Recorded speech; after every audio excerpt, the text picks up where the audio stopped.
कल हम लोगों ने स्टार्ट किया था अपना ये वाला जो है स्पेसिफाई 6.4 का, जिसके अंदर हम लोगों ने दो एग्जांपल्स को डिस्कस किया था। ठीक है, एक एग्जांपल ये थी कि एरे को हम लोगों ने किस तरह से डिक्लेयर किया था और उसको हम लोगों ने किस तरह से लूप चलाकर उसकी आउटपुट हमने टेबुलर फॉर्मेट में शो कराई थी। उसके बाद एक और एग्जांपल जिसमें हम लोगों ने इनिशियलाइजर लिस्ट का यूज किया था। अब यहाँ पे 6.4.3 है, इसके अंदर उन्होंने कहा है specifying an array size with a symbolic constant and initialising array element with the calculations.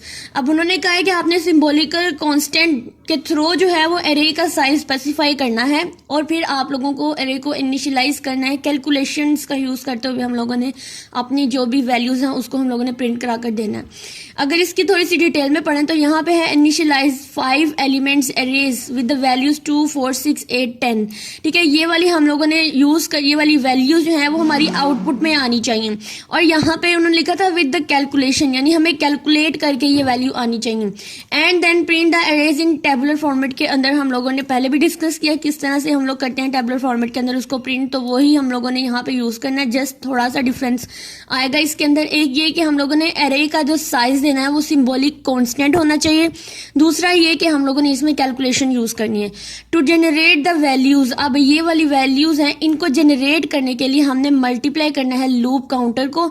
Loop counter कौन सा होता है? जिसके साथ हम लोग लूप को इनिशियलाइज करते हैं, उसके साथ ही उसका कंडीशन को स्पेसिफाई करते हैं बाय 2। अब हमने क्या करना है, लूप काउंटर को 2 के साथ मल्टीप्लाई कराना है और फिर इसी के अंदर हम लोगों ने 2 को ऐड कर देना है। ठीक है, अब नीचे है हमारे पास इसमें प्रोग्राम दिया हुआ है जिसके अंदर देखिए लिखा हुआ है #st ये आपने मस्ट एंटर करनी है।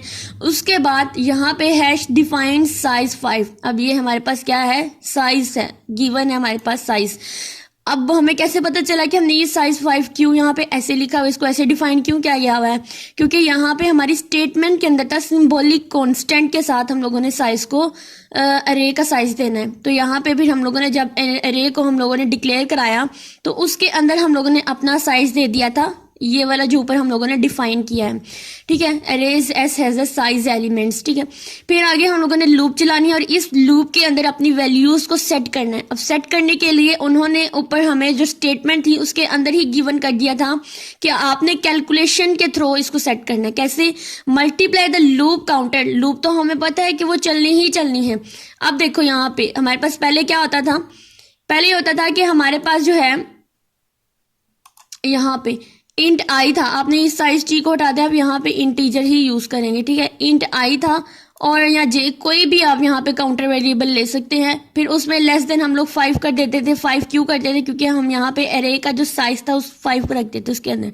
लेकिन यहाँ पे हमने सिंबॉलिक कांस्टेंट का यूज करके अपनी एरे का जो साइज है वो फिक्स किया हुआ है या उसको डिफाइन किया हुआ है यहाँ पे। ठीक है, उसके बाद हमने यहाँ पे इंक्रीमेंट ऑपरेटर इंक्रीमेंट कर दिया।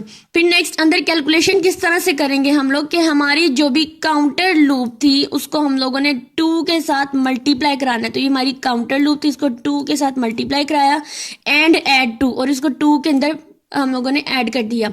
अब यहाँ पे साइज जे है। ठीक है, जहाँ पे हम लोग साइज, यहाँ पे साइज ये था एस और ये साइज।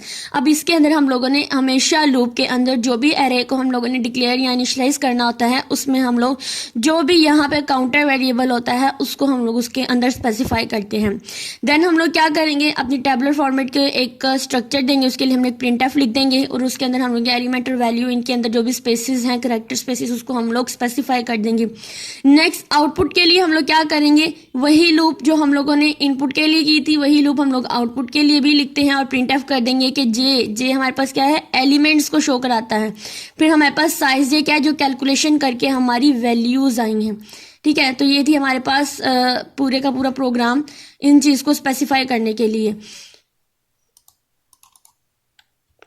अब हमने इसके आउटपुट को अगर देखें नेक्स्ट, तो हमारे पास देखें आउटपुट कैसे आ रही है। सबसे पहले तो उन्होंने हमारे पास जो भी हमारे एलिमेंट्स है उनको उन्होंने कहा है कि ये 0 1 2 3 4 हैं, 4 तक हैं, क्योंकि हमने साइज जो है वो ऊपर जो डिफाइन किया गया था वहां पे साइज 5 था। देखिए यहाँ पे इसके अकॉर्डिंग देख ले, हम लोगों ने साइज जो है वो 5 पहले से डिफाइन कर दिया हुआ था और अरे के अंदर हम लोगों ने सिर्फ इस चीज़ को रखा। तो यहाँ पे 5 है तो इसके जो सबस्क्रिप्ट की रेंज क्या होगी 0 से 4 तक, यानी ये टोटल कितने एलिमेंट्स हैं 5 एलिमेंट्स हैं। उसके बाद मल्टीप्लाई कराते कराते हमारे पास जो वैल्यूज़ उन्होंने हमें आउटपुट के लिए कहा थी और ये वैल्यू हमारे पास जो है वो आ गई है। तो ये हमारी आउटपुट और इनपुट कुछ इस तरह से होती है और जो कुछ मैंने बताया उसकी डिटेल जो है वो तकरीबन यहाँ नीचे भी जो इंग्लिश लिखी हुई है इस सारे के अंदर वही डिटेल है जो हम लोग इसको डिस्कस कर चुके हैं पहले ही। ठीक है, होप्स आप लोगों को इस एग्जाम्पल की बहुत अच्छी समझ आ गई होगी। इसमें अगर वाइवा के लिहाज से पूछेंगे तो इसमें भी हमें यही पूछेंगे कि हमारे एरे जो है उसका साइज कौन सिंबॉलिक कांस्टेंट के थ्रू हम लोग किस तरह से एरे का साइज जो है वो स्पेसिफाई करते हैं। तो आप लोगों ने बता देना है कि हम लोग hash defined pre processor directive का यूज़ करते हैं अपनी हेडर फाइल के बाद। ठीक है।